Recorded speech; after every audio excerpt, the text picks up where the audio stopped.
The musicians on your solo debut uh, looks like a gang of rock stars.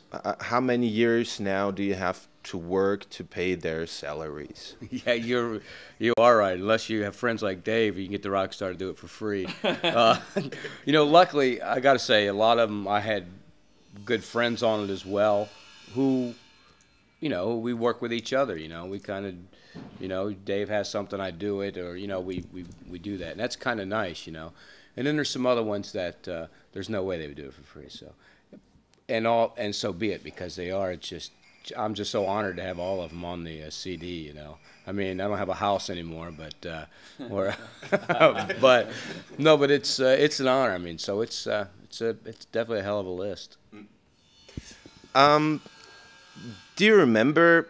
You're from Ohio. Do you remember when you first got in touch with the music of Black Sabbath and Priest?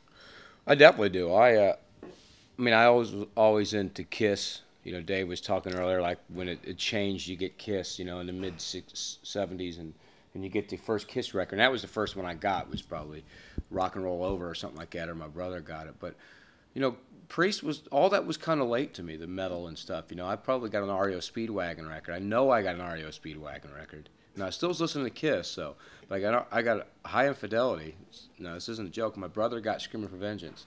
He's 2 years older. That was the two albums we got. And, just...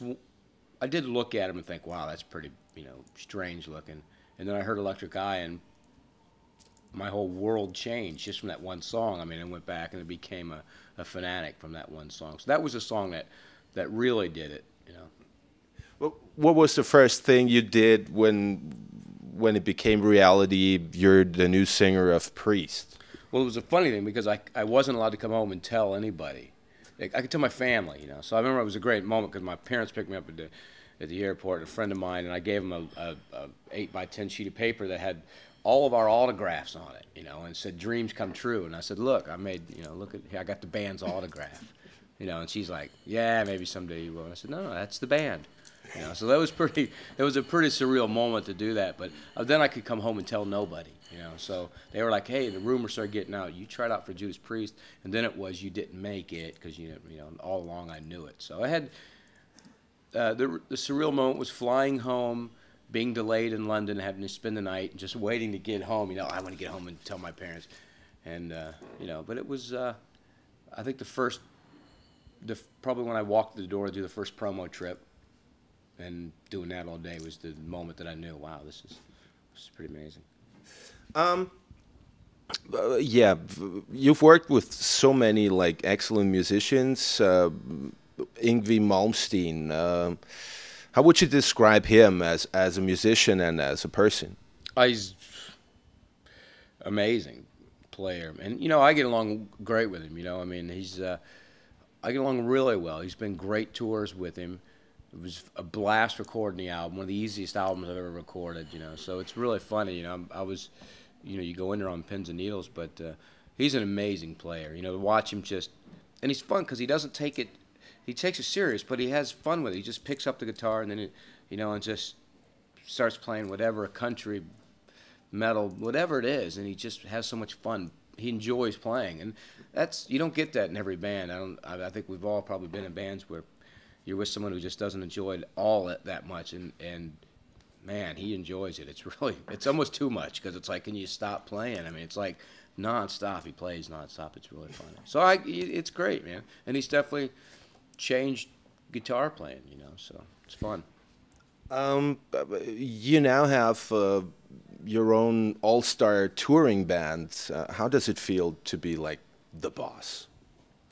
It's funny, I'm in a whole bunch of all-star touring bands. We got, you know what I mean? That's all you do now. I know. I just keep getting in. That's right. Dave's the boss of Hale, and I'm. Now I get to go to work for him. Now he gets to come work for me, so I'm gonna boss him around a bit. I try to be nice to him in Hale, so it doesn't come back to me.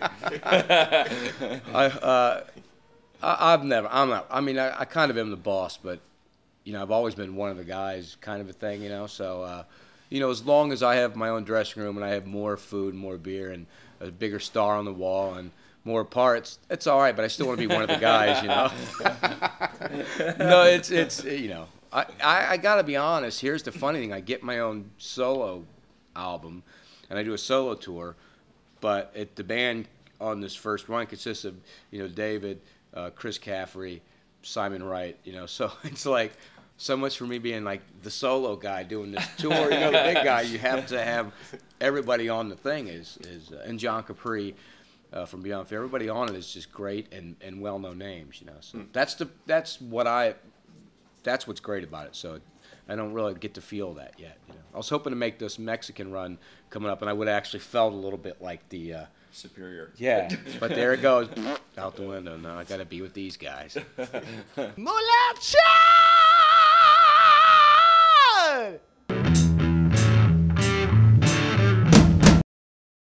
Hey, this is Tim Ripper Owens. And I am David Ellison. And you're watching MULATSCHAG, the only TV show that matters.